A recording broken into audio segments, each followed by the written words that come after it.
The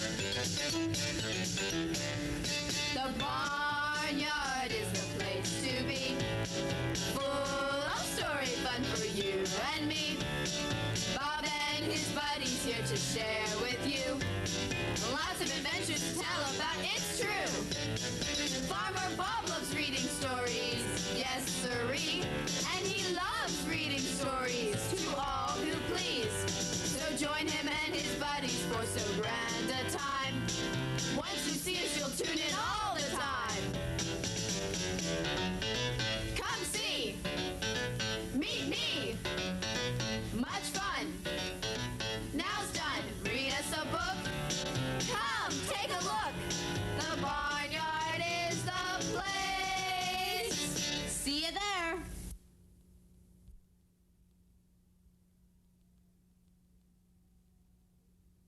Brrr, it sure is brisk today.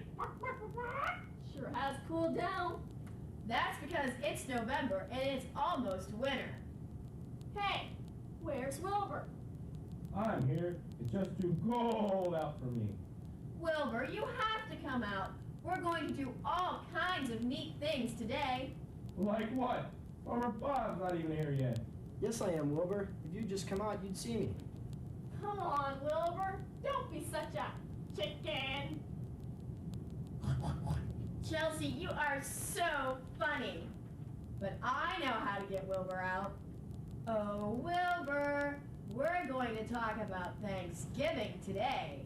What's that? Oh, you know. Thanksgiving's where we all get to pig out. Pig out? We're talking food? What types of food? Well, you know, pumpkin pie, turkey, cranberries, gravy, and mashed potatoes. Thanksgiving is a day where we give thanks for what we have. Well, where did it all start? Well, long ago, a group of pilgrims came from England to America to start a new life. They sailed across the ocean in a ship called the Mayflower. They landed on Plymouth Rock. The first people they met were the Indians. The Indians taught them how to hunt for food and plant crops to eat. On the last Thursday of the month of November, they all gathered to give thanks for what they had. They had a large feast, and that's why it's called Thanksgiving. That's very good, Clayton. I haven't even thought of how hard it must have been for the pilgrims that first year. Yeah, and they didn't have a nice warm farm to go to. That's true. I guess we have a lot to be thankful for. Yeah, I'm thankful for all the food we have to eat. We're very lucky to have all that food. Uh-huh. And I'm thankful that I've got warm feathers to keep me nice and warm. I'm thankful for my barn and all the food. Sort of like Patrick. And I'm thankful that we have someone like Farmer Bob to read stories to us. Well, thank you, Clayton. And I do have a story for today. Do you want to hear it? Yeah! Okay, today's story is Oh, What a Thanksgiving by Stephen Kroll. David was a boy with a wonderful imagination. When his teacher, Mr. Sanderson, began describing Plymouth Colony in the first Thanksgiving, David thought he could imagine just what it would like to be there. Mr. Sanderson said that in their search for religious freedom, the Pilgrims fled from England to Holland. Then, in the year 1620, they sailed all the way across the ocean to America on a ship called the Mayflower. How long ago was that, Farmer Bob? Well, the year was 1620 was a very, very long time ago, Chelsea. Were you alive then, Farmer Bob? No, of course not, Patrick. That was 373 years ago. Whoops! I guess that was quite a long time ago. Okay, well, going home on the school bus, David imagined he was arriving in Plymouth Harbor with the other pilgrims. The voyage had been hard, but how exciting it was to be there at last. After being on a ship for such a long time, I'd be happy to see land too. Plymouth Harbor disappeared. The bus arrived at David's stop. He imagined he was getting off in front of a small cottage built during the first years of Plymouth Colony. It was made of wooden posts, sticks, and straw made with clay, and rough wooden clapboards. It had a steep thatched roof and a chimney made of clay and sticks. Boy, does that kid have an imagination.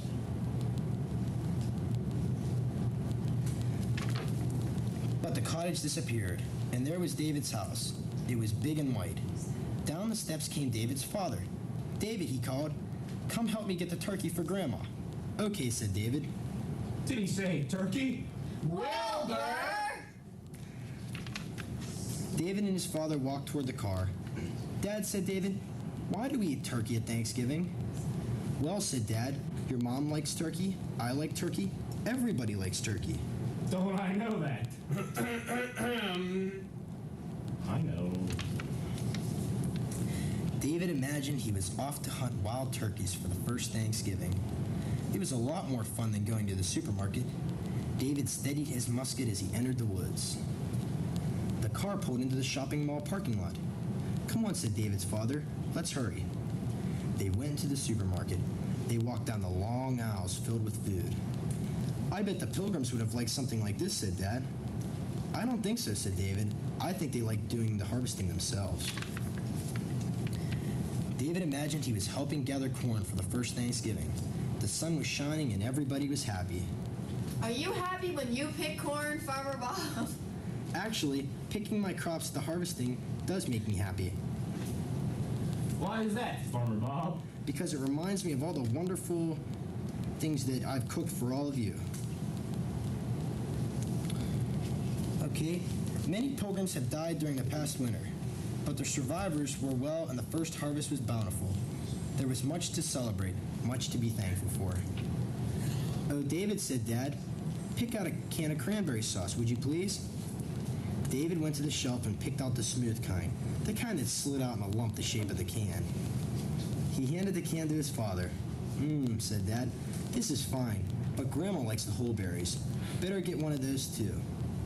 The Pilgrims didn't even have cranberry sauce the first Thanksgiving, said David. Never mind, said Dad, we're having two kinds. When David and his father got home, Mom said, hey, that's a great looking turkey. I think so, said Dad. It's okay, said David. David doesn't seem very excited. You're right, Clayton. He isn't acting very happy.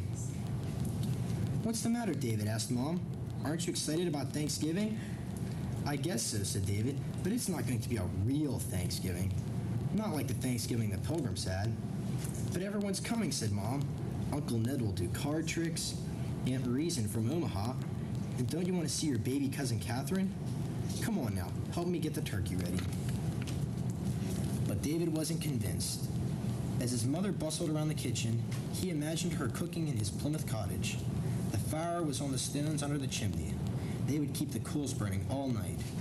Early tomorrow, they would roast the turkey and turn it with the fire irons. What a feast there was going to be.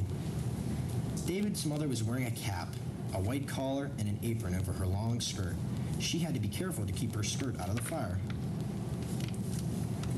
That night, as David was getting ready for bed, he couldn't help but think how much more exciting the first Thanksgiving must have been. David woke up early in the morning. He imagined he was in a narrow bed on a mattress filled with straw. Across the cottage was one carved chair. There was one small table and a large trunk in another corner. He could smell the smoke from the cooking fire. David, said his mother, breakfast is ready. David stopped imagining he was in Plymouth Colony. He pulled on his bathrobe and rushed to the den. His parents had already started eating. They were watching the Macy's Thanksgiving Day Parade on TV. Yogi Bear and Mickey Mouse balloons floated by. This is always so great, said Mom. I love friends too. Yeah, said Dad, happily sitting down to eggs and toast. It's still not like the first Thanksgiving, though. David imagined he heard the sound of marching feet. He looked out the window, and there was Captain Miles Standish, Commander-in-Chief of the Pilgrim Army. He looked a lot like Mr. Sanderson. Behind him marched two lines of soldiers. And around them, the feast was just beginning. There was long tables piled with duck and goose invention, with clams and cornbread and wild plums for dessert. There were wrestling matches and races being run. Chief Mazaswa and 90 of his braves were arriving to celebrate the peace made with Governor Bradford during the past year. Oh, what a parade. Oh, what a Thanksgiving. The Macy's parade was over. David helped his parents clear the breakfast trays. Okay, David, said Dad when they were done. Time to get dressed. We're going to be at Grandma's pretty soon. Do I have to wear my blue sweater? David asked. Yes, said Mom. It's cold out. But I hate that sweater. It itches and it looks terrible. You won't have to wear it for long, said Mom, and I think it looks terrific. David went to his room. He couldn't stand that dumb blue sweater. He hated his shirt and pants and the good shoes that weren't anywhere near as comfortable as his sneakers. He imagined he was back in Plymouth Colony, putting on a high-waisted jacket called a doublet and a white linen collar called a falling band. He put on his knee breeches and shoes. He looked fabulous. When he was ready, it was time to walk 2 blocks and around the corner to Grandma's. David imagined he and his parents were walking through Plymouth Colony. On the right were newly harvested cornfields. On the left were 2 new cottages and a third that was almost finished. They stopped and said hello to 2 Indians, Samose and Squanto. Both spoke English. Squanto had shown the Pilgrims how to plant their corn and where to fish. When David looked again, he was back on his own street. He saw his neighbors' homes, each one with a lawn and a garage. A new house was almost complete. The 2 Indians were Will and Jim Holden and his teenage son, Jeff. They lived 3 houses away. When everyone was finished, Mom turned to David. "You know what?" she said. "We forgot the carving board. Could you please go back and get it for us?" David ran home, but as he ran, he imagined he was in Plymouth Colony again. When he reached his door, he noticed a tall figure standing at the top of the hill behind the cottage. David climbed up after him. The hill he was climbing was Fort Hill, overlooking Plymouth. The figure at the top was Captain Miles Standish. He was standing beside one of the 5 cannons. He was looking out beyond the colony. It was very beautiful. The figure turned. It was Mr. Sanderson, and the wilderness beyond was David's own neighborhood. "Hi," said Mr. Sanderson. David had never seen his teacher out of school before. "Hi," he said. "Why are you here?" "Being up here makes me think of the first Thanksgiving." "But the first Thanksgiving was so exciting," David said. "It probably wasn't any more exciting than ours. Times have changed, but we're thankful for the same things the Pilgrims were, our homes, our friends, our families." David said, "I still think it would have been fun to be in Plymouth." "It would have been, but Thanksgiving today is everything a Pilgrim boy would have wished for." "Gee," said David, "I guess you're right. If a Pilgrim boy were here, I could even show him cranberry sauce." Mr. Sanderson smiled. "Happy Thanksgiving, David." "Thanks, Mr. Sanderson. Happy Thanksgiving to you, too." David ran down the hill. He got the carving board and ran all the way to Grandma's. Her house looked as nice as any cottage in Plymouth Colony. Grandma hugged him and led him inside. "Happy Thanksgiving, Grandma," said David, and meant it. "Why, happy Thanksgiving, David," said Grandma. As they reached the dining room, everyone rose to greet them. But there was one unfamiliar guest to David. To David, he looked exactly like a boy from Plymouth Colony. "This is my neighbor Michael," said Grandma. "His parents are away and he's spending Thanksgiving with us." Everyone started talking. Everyone seemed to get along. Even baby cousin Catherine wasn't so bad. By the time the turkey was served, David and Michael were friends. It turned out to be a great Thanksgiving, and David knew why. What Mr. Sanderson said was really true. Thanksgiving today wasn't so different from the very first one. It will always be a time for appreciating your friends and family, your home, and your teacher. And we will always be thankful for being together. David couldn't imagine anything better than that. Well, that's the story. How'd you guys like it? Yay! Woo! I'm so thankful, I think I could burst. It's good to be thankful, Wilber. That was a great story, Farmer Bob.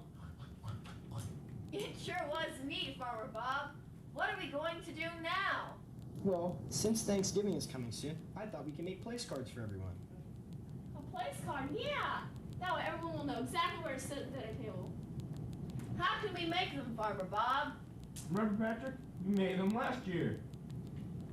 Yeah, they were simple to make. All we need are a few simple supplies, and let's not forget to have a grown-up around to help us with the scissors. Will you help us, Farmer Bob? I sure will. I even have a tape of how to make them step by step. Let's watch. Hi, boys and girls. Welcome to craft time. Okay, and this time we'll be learning how to make turkey place cards for Thanksgiving. Okay. First, you need some supplies. First off, we need different colored construction paper, a pencil or pen, a small little cup, index cards, a marker, a ruler, and tape. Okay, so first thing we want to do is we are going to cut the feathers for the back of the feathers for the turkeys. So what we want to do is you want to take a piece of construction paper, use green, and you want to lay your hand with 4 fingers down on it like this, and you want to trace your fingers. So you want to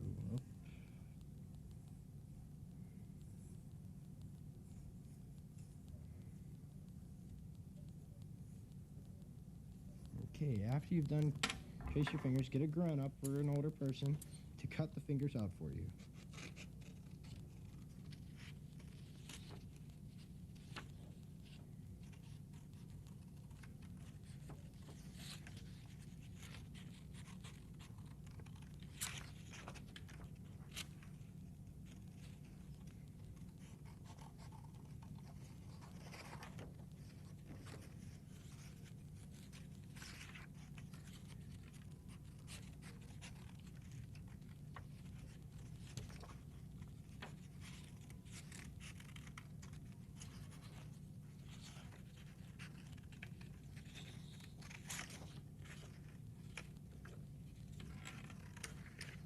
Okay, this will make the back feathers for the back of our turkeys, so we'll set that aside. Next we'll use yellow, and this time we're going to want to make sure that we don't put as much of our hand on this way these feathers will be a little bit shorter. So trace our hand again.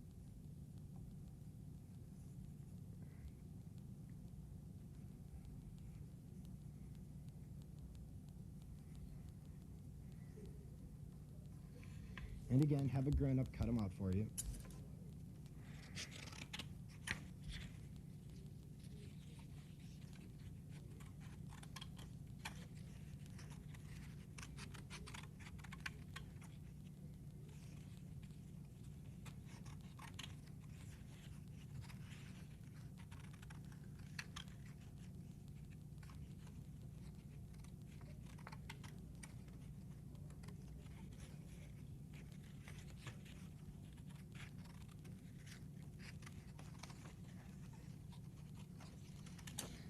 Okay, and that makes our middle feathers, so we'll put them there. Those are going to go, the second one's down.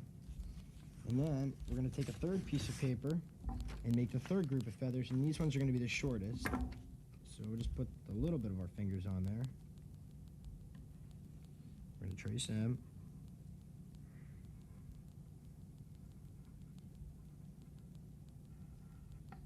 Okay, and again, have a grown-up cut them out for you.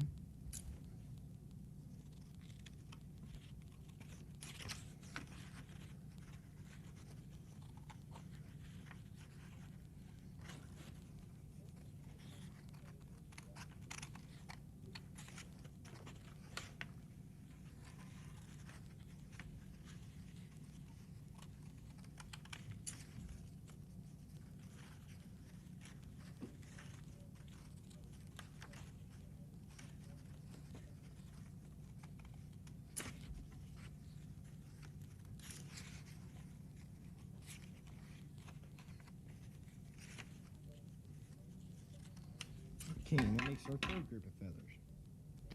Okay, now we're going to set the paper aside. And now we're going to make the turkey's body. So we're going to take a small cup. We're going to take a small piece of brown paper, and we're just going to wrap it around. And then just take a piece of tape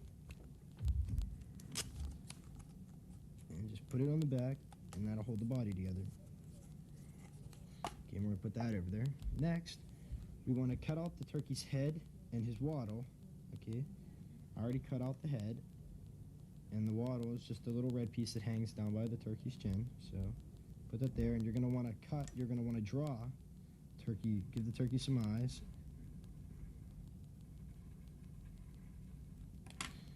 Okay, now we're going to tape the turkey's wattle to the head.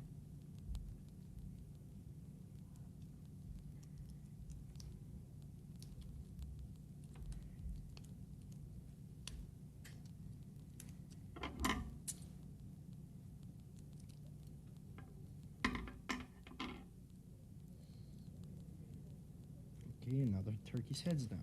Done.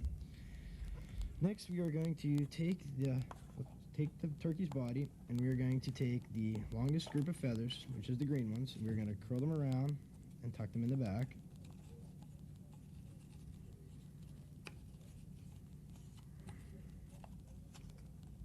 Okay, next you'll take the next size, which is the yellow ones.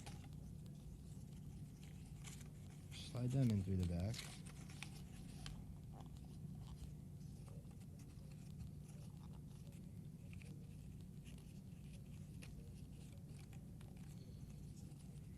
And we'll take the third one, which is the smallest one. It's the red one. And we're going to slide that into the back. That makes it look like that. And then we're going to take the turkey's head. You might want to use a little glue for this.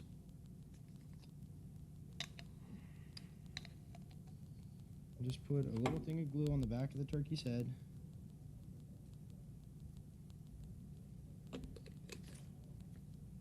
And then just get the front of him and put the face right up a little higher, right about there. Okay, put him aside. Now we're going to make the place card for the person's name. So I just want to take a nice little piece of white paper. And first you're going to want to use a ruler so that it's straight. Just like maybe draw a little design, like a little square around the outside.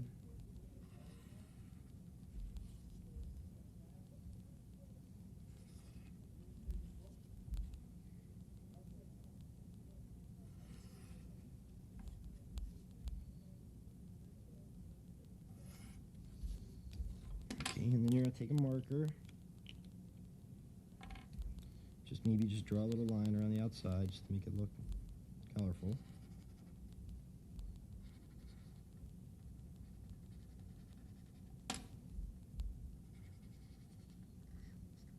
Okay. Now you'll put mommy or daddy or whoever's name across the bottom. And then you just set the little turkey there and just put it at their place, and then they'll know where to eat. Okay, well, that's all that we have for now, and we're going to go back to the show now. Bye. Gee, Farmer Bob, those are really neat. Oh, Farmer Bob, when do we get to eat? Wilber, will you quit worrying about eating? Like Clayton, I'm as hungry as a horse. That's because you are a horse. Never mind. I know, and I'm hungry. I can't wait for Thanksgiving dinner. Before we eat, we better review our Thanksgiving dinner time manners. But how do we do that, Farmer Bob? Well, Patrick, let's watch a video from last year's and we can see what we did right and what we did wrong. Here we are at the dinner table last Thanksgiving. Oh, look, Patrick is already trying to reach a plate of food. He should know that you have to wait for everyone to be seated. Okay, now I'm at the table too. We can all begin. Let's see, what is everyone doing right or wrong? Can you see anything, kids? There, I see Wilber passing a bowl to Clayton. Good, Clayton remembered to say thank you. That's being very polite. But uh-oh, Patrick has his elbows on the table. He shouldn't do that. We need to sit up tall and straight at the dinner table with our elbows off the table. Ah, there's Clayton. He remembered to put his napkin on his lap. Too bad Chelsea didn't. And there's something else that's wrong. Do you see it, kids? Wilber has his hat on, and he's chewing his food with his mouth open. He needs to learn that's not very polite at the dinner table. Wilber is doing something good, though. Did you notice? He's trying a little bit of all the different foods. That's important because you never know what you will like. Well, we've seen enough. Don't you think so, buddies? Boy, Farmer Bob, I hope we don't make those same mistakes this year. This year, I'll remember to finish chewing before I speak. And I'll remember to keep my elbows off that table. And I'll remember not to chew like a cow. And we have to eat all our food. By the way, Farmer Bob, when is Thanksgiving? Well, this year, Wilber, it's on November 25th, and it's always the last Thursday of November. Well, Farmer Bob, I don't think I can wait that long. Well, kids, that's our show for this time, and remember all the things we have to be thankful for. Bye, Happy Thanksgiving! Gobble, gobble, gobble. I'm hungry.